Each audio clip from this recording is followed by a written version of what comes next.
Ya está con nosotros el abogado constitucionalista y analista político Rafael Peñalver para que nos presente su análisis de cuál es el panorama político de cara a las elecciones presidenciales aquí en Estados Unidos. Buenos días, gracias por su tiempo, bienvenido. Marjorie, buenos días. Y estamos en una semana crítica para el proceso electoral, porque este año, más que proceso electoral, es proceso judicial. Nunca hemos visto una situación donde un candidato que dirige las encuestas, el candidato expresidente ex-Trump, encausado con 91 cargos penales frente a él. No se sabe exactamente qué impacto esto puede tener en las elecciones generales.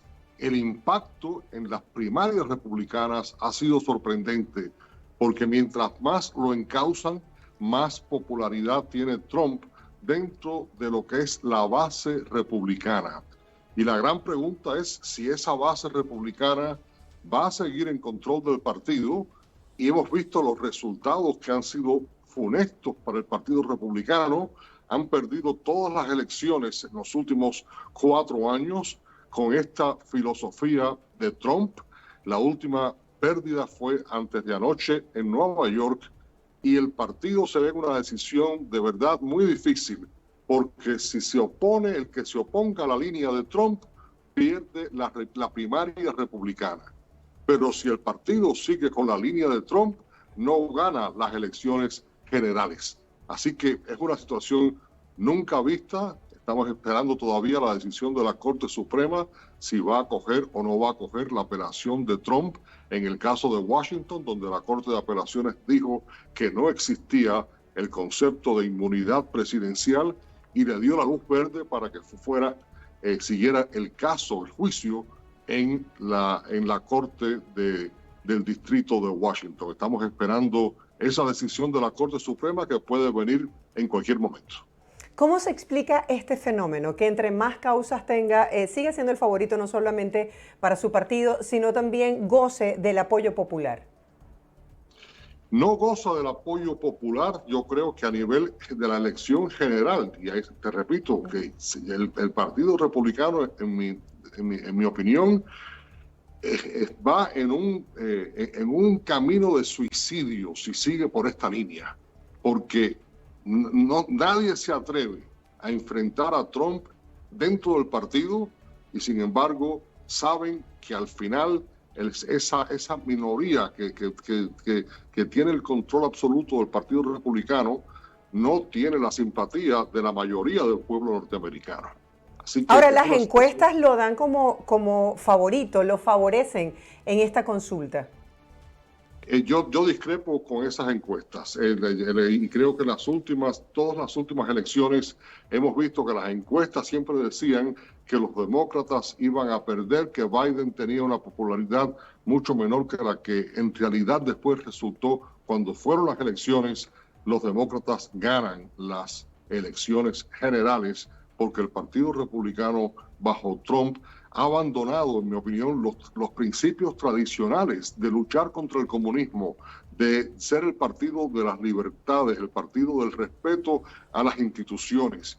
Y ahora vemos que el Partido Republicano se ha convertido en el partido asociado con Putin, y la guerra de Ucrania, la invasión de Putin a Ucrania, y está abandonando el Partido Republicano, quiere abandonar al pueblo de Ucrania, que tan valientemente ha luchado en contra de esa invasión de Putin. Es más, que en Miami estoy viendo ya algunos carros con calcomanías atrás, que es una burla, diciendo el ticket republicano Trump-Putin para el 24.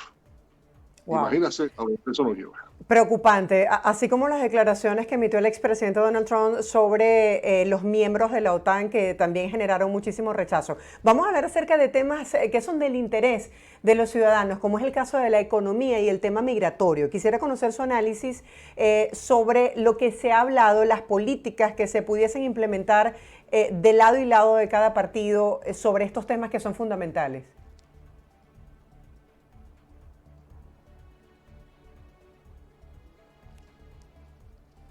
Sí, no sé si tenemos la conexión con Rafael Peñalver. Si puede activar el micrófono, por favor, que de pronto lo dejamos de escuchar. A ver, Ahora sí, le escuchamos perfectamente. No sé si alcanzó a escuchar mi pregunta. No, si me la puedes repetir, te lo voy a agradecer. Sí, claro. Vamos a hablar lo que le interesa a la gente, los temas que tienen que ver con su día a día, el tema migratorio y el tema de la economía aquí en Estados Unidos. Quisiera conocer su análisis sobre las propuestas que pudiesen tener cada uno de los partidos políticos y, por supuesto, sus líderes.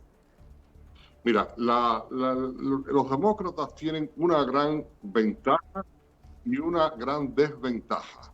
La desventaja es que la figura del presidente Biden se le ve una figura físicamente avejentada, una figura que no inspira la confianza de que pueda estar 4 años más en el poder, y tiene una vicepresidenta, Kamala Harris, que no acaba de levantar público. Esa es la gran preocupación del Partido Demócrata.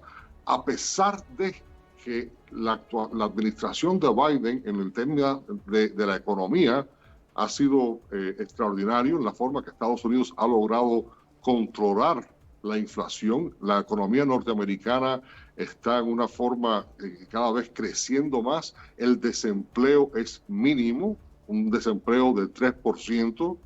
Y normalmente cuando un partido va a una elección y presenta una economía tan sólida como la que tiene este país, normalmente ese partido tiene una gran ventaja electoral. En este momento, la figura, todas esas ganancias en el tema económico se pierden por la figura que proyecta debilidad por parte de Biden. Y eso es una situación que no puedes cambiar. Señor Rafael, vamos a hacer una breve pausa. Ustedes no se vayan de allí. Para nosotros hacer una adecuación en la imagen y poderlo tener con nosotros, hacemos esta pausa comercial y al regreso seguiremos hablando acerca de esas fortalezas y debilidades de cada uno de estos candidatos. La polémica que hay sobre una figura que puede proyectar debilidad versus otra figura que de pronto puede ser un poco radical. Hacemos una pausa, ustedes hagan sus preguntas a través de nuestro canal de YouTube. Ya volvemos. Perfecto. A ver.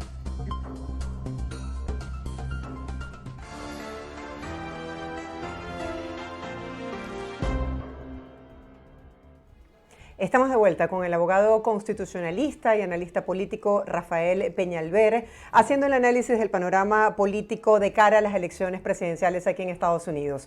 Ya estamos de vuelta y dejaba antes de la pausa esa interrogante de las dos figuras. Usted hablaba de una figura que pudiese mostrar un poco de debilidad versus la otra figura que para algunos pudiese estar asociada a posiciones radicales. Correcto, y esa es la gran incógnita en que se encuentra Estados Unidos, donde se está retando los principios más básicos de la democracia norteamericana. Al final el pueblo americano va a tener que escoger. Biden tiene una frase que dice: tienes que escoger no entre el candidato de un partido y el gran Dios, el buen Dios, sino contra la alternativa. Y entonces cuando tú ves la alternativa real a Biden, que es la figura de Trump, una figura que es tan controversial, una figura que se le acusa de haber tratado de dar un golpe de Estado, el crimen más grande que tú puedes dar contra una democracia, y sin embargo tiene esos seguidores que ciegamente lo siguen. Y que estamos viendo una división aún entre las familias norteamericanas. Ya tú no te puedes sentar en tu casa y hablar en familia sobre la mesa sobre el tema político, porque las visiones son tan radicales que es desagradable aún en tu propia familia discutir alguno de estos temas. Imagínate a nivel de pueblo, a nivel de calle. Así que sí. La gran preocupación mía en todo esto es que yo no sé si la Constitución, no sé si el sistema jurídico y el sistema político norteamericano está listo para lo que le espera en los próximos meses. Sí, veíamos que esta contienda electoral es una contienda bastante reñida por estas divisiones que usted señala. Y quisiera que profundizáramos un poco sobre las políticas migratorias y lo que está ocurriendo con Mallorca, que nos pusiera un poquito en la noticia. ¿Cómo es posible que se pueda establecer que toda esta responsabilidad en materia de seguridad fronteriza recaigan sobre una persona? ¿Y de qué manera se puede evaluar lo que han considerado como políticas laxas? Mira, lo que ha sucedido con Mallorca es penoso, en mi opinión, penoso, porque la ley de los Estados Unidos, y por eso es que cuando hablamos de la política migratoria, tenemos que ver por qué es que los inmigrantes entran a Estados Unidos en la forma en que están entrando. Y la ley exige que así se haga. ¿Por qué? Estados Unidos tiene la ley de asilo político. Y esa ley de asilo político dice que cualquier persona que llegue a la frontera norteamericana, ya sea por aeropuerto, caminando por la frontera sur, por donde sea, y pida asilo político, Estados Unidos tiene que darle a esa persona una vista ante un juez de inmigración para considerar el mérito de su aplicación de asilo político.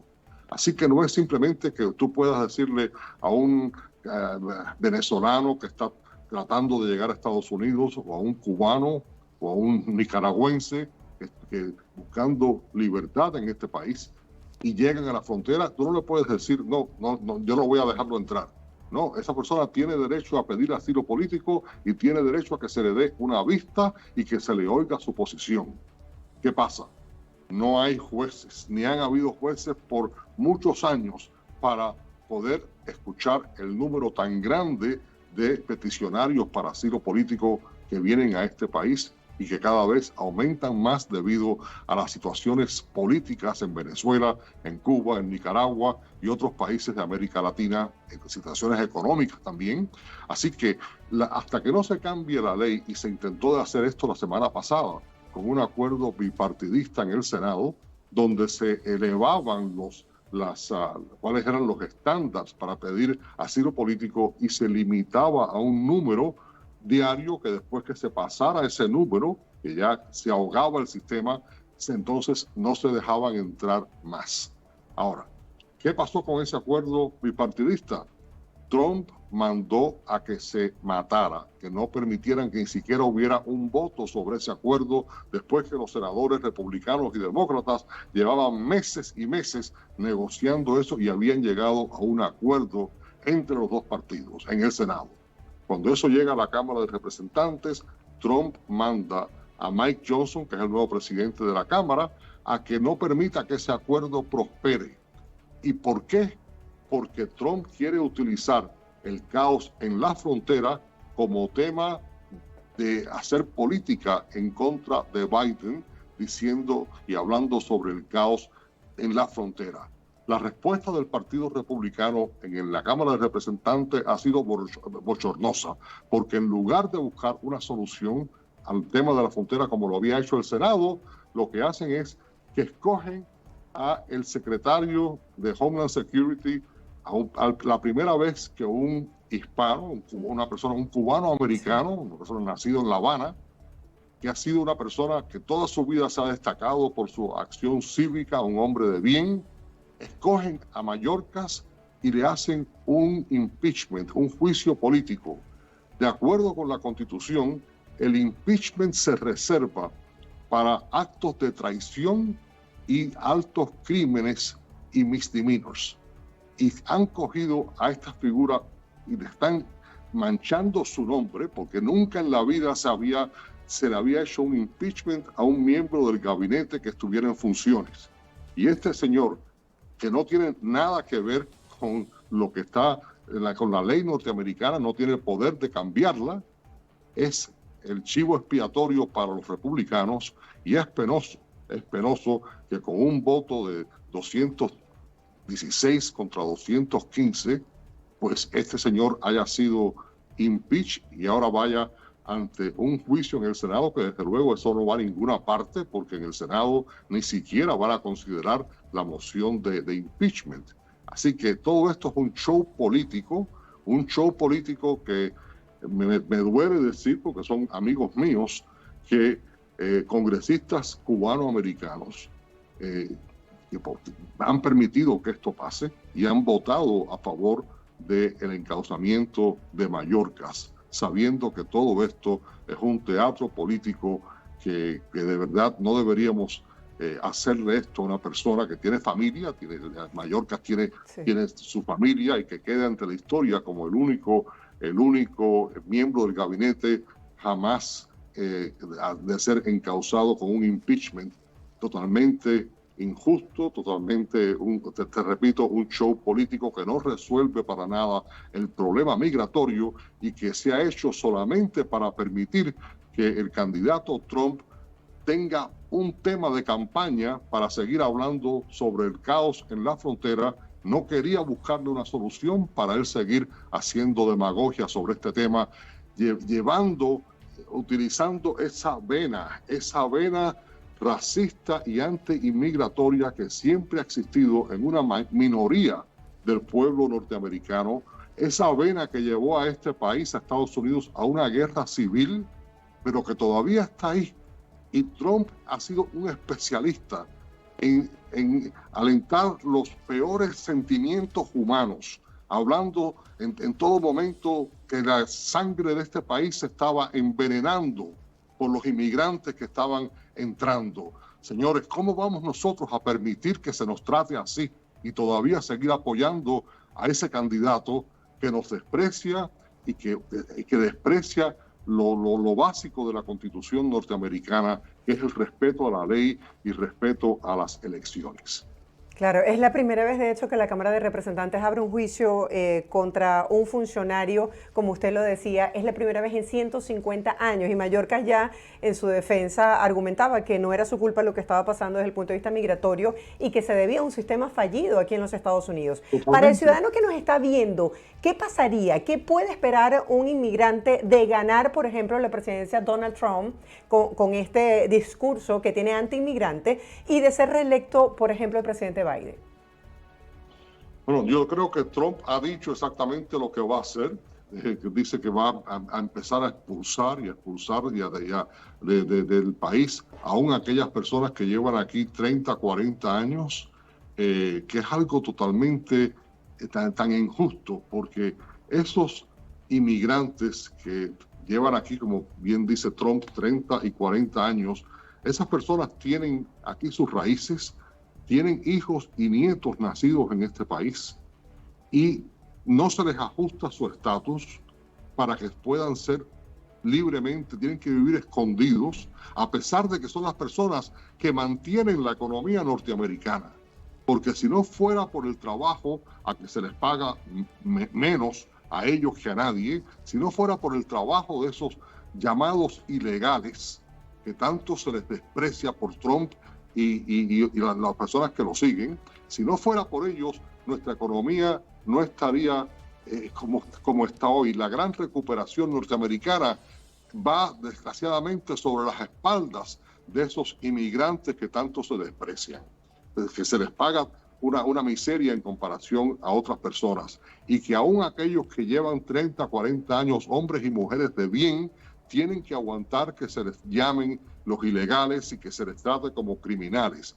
Una cosa de verdad que duele al corazón de cualquier ser humano, porque esas personas son las que mantienen nuestra economía, y si tú ves el gran número de inmigrantes, la tasa de delincuencia entre ese grupo es mínimo. Así que todo esto es una demagogia, tratando de ganar votos, acudiendo al peor de los sentimientos humanos, al racismo, y Trump ya llegó. La frase culminante de todo esto es cuando Trump dice que los inmigrantes estamos envenenando la sangre norteamericana. Me recuerda a Hitler cuando hablaba de la pureza de la raza. Señor Peñalver, nos quedan 2 minutos. Para finalizar, ¿cuáles son las propuestas de ambos en materia económica? Es una realidad, cada día se hace más difícil poder asumir los costos del día a día. La materia económica es seguir adelante con el plan que se ha llevado a cabo, pues es el plan demócrata, el seguir adelante con el plan que ha levantado la economía americana. Los intereses están bajando, y te repito, una economía que tiene mínimo desempleo, la inflación está bajando, pero por otra parte el Partido Republicano lo que dice es que bajar impuestos de las personas que más ganan dinero para que entonces la ganancia de esas personas pues caiga sobre el pueblo, la media clase. Pero es que el Partido Republicano, que antes era el partido con unos principios que tú podías predecir, que eran los principios de la libre empresa, los principios de la lucha contra el comunismo, los principios de la defensa de la libertad, hoy es el día que estamos viendo ese partido dirigido por un pequeñísimo grupo, porque el gran número de republicanos siguen esa línea tradicional del partido, pero desgraciadamente son rehenes de un grupúsculo de 10 personas en la Cámara de Representantes que siguen la línea de Trump y de como tienen tan poco margen, pues ciegamente y los congresistas republicanos saben que si se oponen a ese grupo y a Trump, le van a poner un candidato opuesto en la primaria y pierden la primaria porque cuando Trump les pone el cañón para sacar a una de estas personas del partido, saben que lo puede hacer. Así que te digo, es una situación, un pacto suicida por parte del Partido Republicano si siguen por esta línea. Ya para terminar brevemente, nos preguntan por YouTube, ¿por qué no escogen a una figura más joven, como el caso de Michelle Obama? Y no me sorprendería que cuando llegue la convención demócrata en Chicago, que pase algo, que o Biden se retire o que tiren al aire la figura de la vicepresidencia. Cualquier cosa puede pasar en la convención demócrata porque los demócratas tienen lo que se llaman los superdelegados, que tienen gran influencia sobre la dirección del partido. Y yo no creo, y estoy hablando quizás más de lo que yo quisiera, pero de lo que quizás sea la realidad, pero yo no creo que si Trump es convicto en alguno de estos casos, y por eso es que él está, su táctica es demora, tratar de demorar los juicios lo más posible.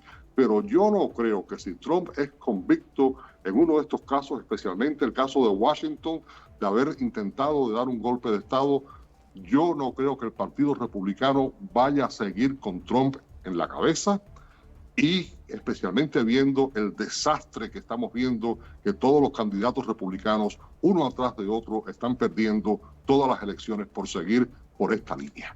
Gracias por acompañarnos. Feliz día para usted. Muchísimas gracias a todos ustedes.